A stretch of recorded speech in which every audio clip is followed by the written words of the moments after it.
我这条视频拍完之后，只有傻子3个月之内赚不到10万块钱。我从来没有教过大家怎么去赚钱哈，要不是因为最近视频的流量太低了，我打算到死也不会把这个方法讲出来，也不会告诉你的啊。这绝对是一套完美、可落地、可执行的一种的方案，并且有大量的成功复制的案例就摆在你的面前。它不需要你有学历，它不需要你有经验，它甚至它不需要你有任何的认知，也不需要你有任何的商业思维，更不需要你投入任何一分钱。只要你有一张脸、一个嘴、一个手，再加上一个抖音账号，外加一个豆包，完事儿，不需要别的了。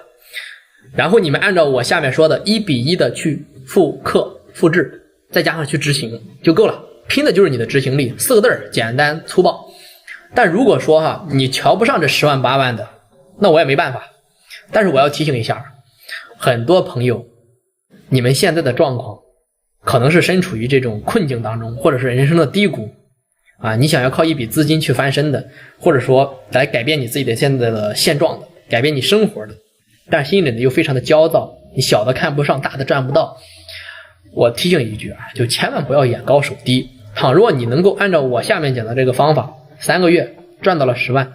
那么你往后想要实现在互联网自媒体的生涯当中年入100万，只不过是一个过程，没有其他的能力，就是一个过程和时间而已啊！我们直接开讲不废话了。首先，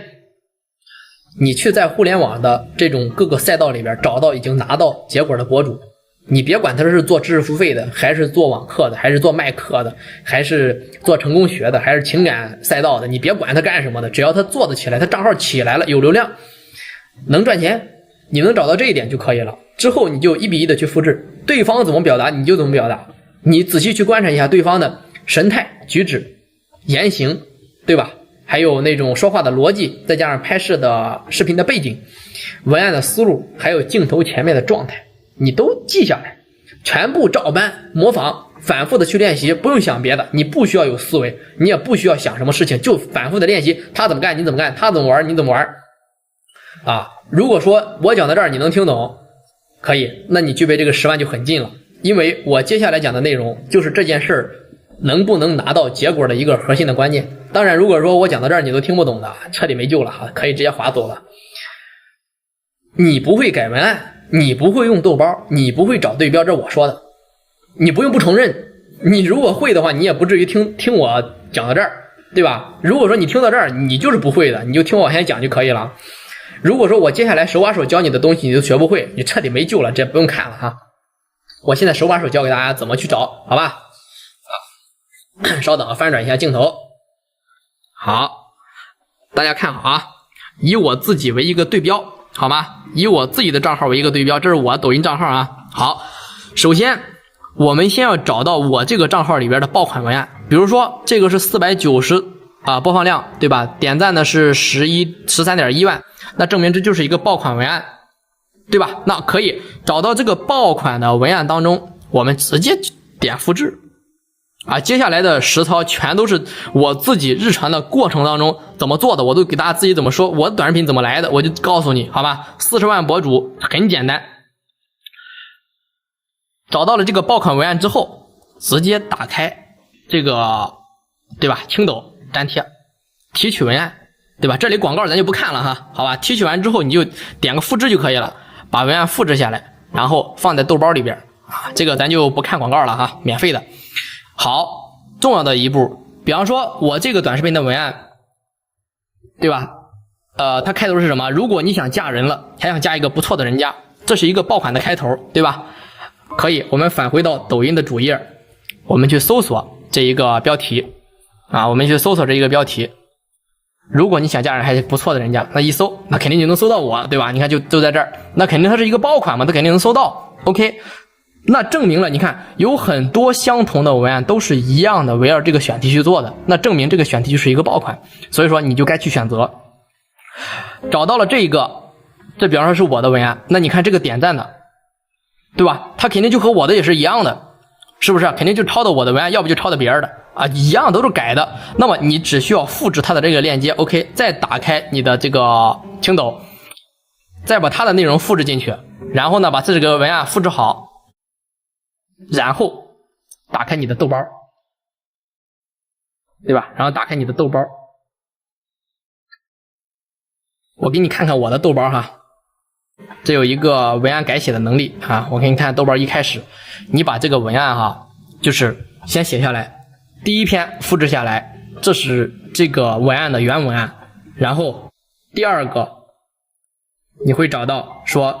下面这一篇文案是根据第一篇文案进行原文进行改稿子的。好，这是第一步，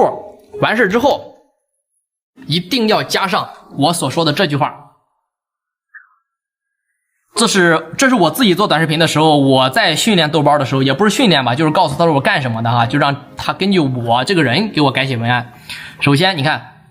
豆包，我是一名关于认知思维创业的型的一个博主，以下分享的内容口播以短视频为主，前提条件，第一条为原文案，第二条为根据第一条改写的文案。我要求你现在是一个专业的编导的身份，分析一下我上面第一篇文案是原文案的爆款视频的组成结构，为什么会火的原因，开篇的钩子是什么，中间的痛点是什么，结尾是怎么去引导观众的，为什么会引发观众看着点赞以及评论，是哪一句话抓住了这个话题的，抓住人心，为什么会爆50万的点赞，研究开头，研究中间那些极高的就是研究背后的这些用户的心理的需求，比如说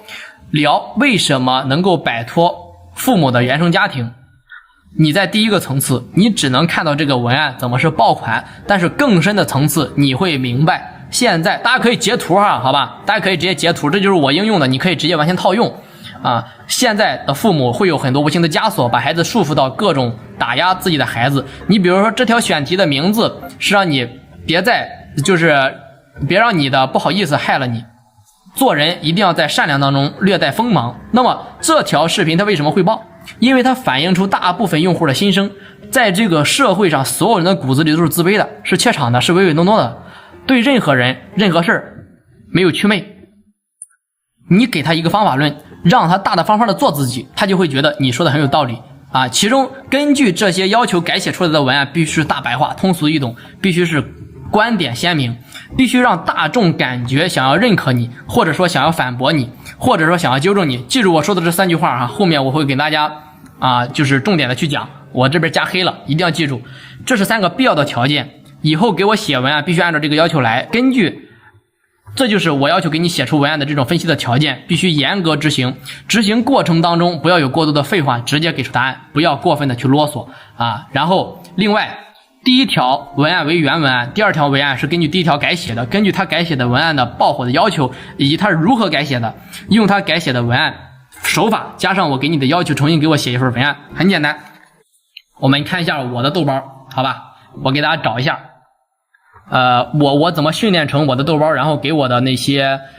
要求，大家可以看一下，我给找到，大家可以截屏我找到之后稍等。对，这就是我的那个豆包，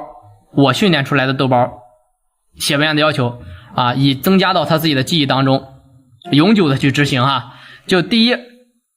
文案的语言规范大家可以截屏或者录屏自己看，反复的自己点赞，然后把这个视频收藏，自己拿回去看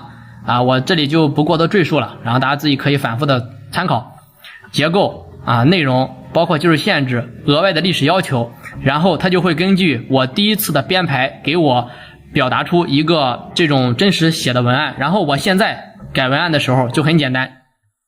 比如说我把原文案放在这里面，然后我就直接跟他说改文案，然后他就按照我的要求给我全都改完了。好，这做的这个过程当中只是一个最基础的一个点而已我相信我讲到这儿大家应该都能够学会吧如果你学不会，你就来回反复去观看很简单。如果说你把我上面讲的这事儿做完了之后然后呢下一步该怎么办？你要去效仿顶尖的创作者的节奏，然后每天去产出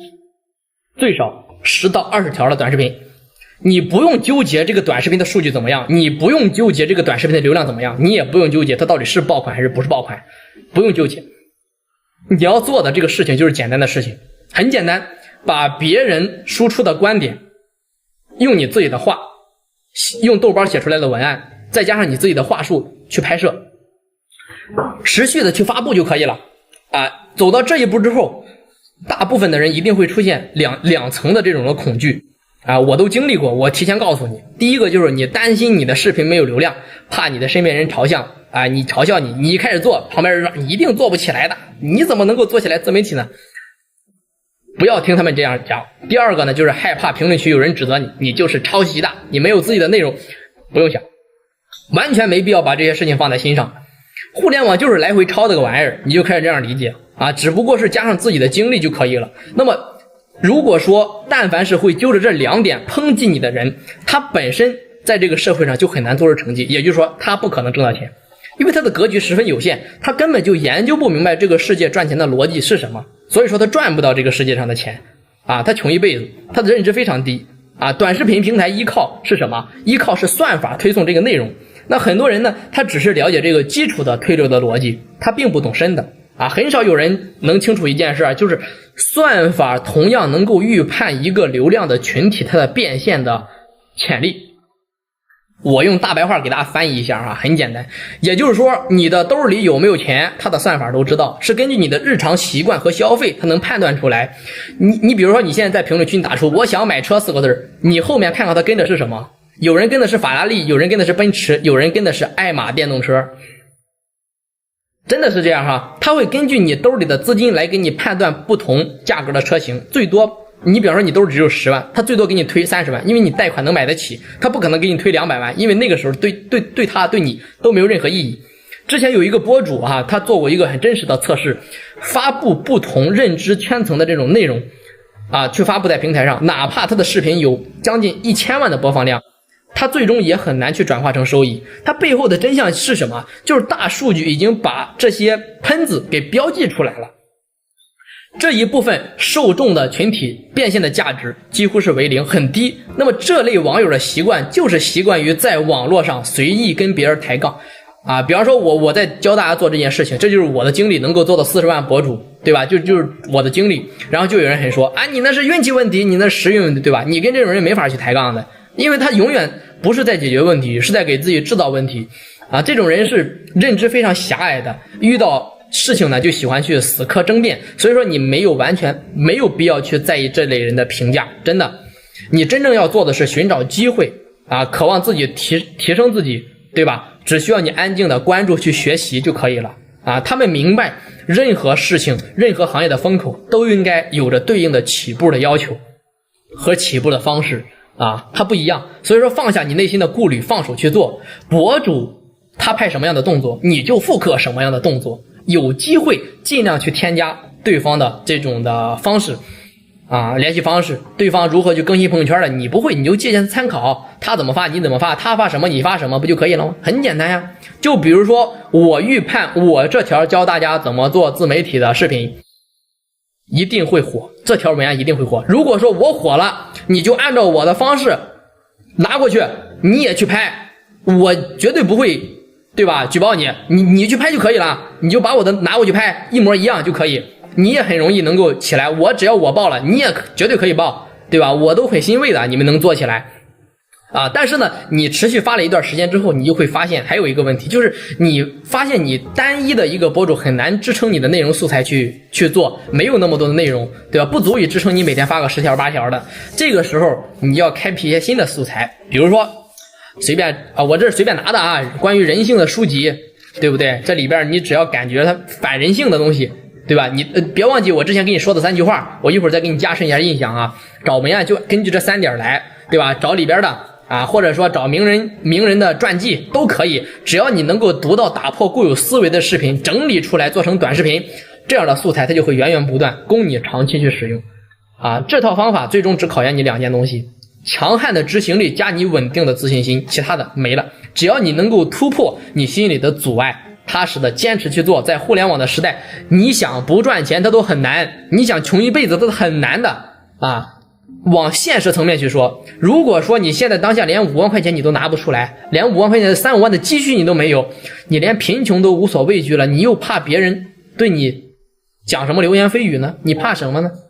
对不对啊？选文案做文案，还是我说的那3句话一定要记住啊，就是他的中心思想一定是让大众想要认可你，或者说让大众所要反驳你，或者说让大众所要纠正你，就这3点，一定不能跑题，好吧？别看了，我教完了，点个关注，收藏起来，赶紧去开始吧，等什么呢？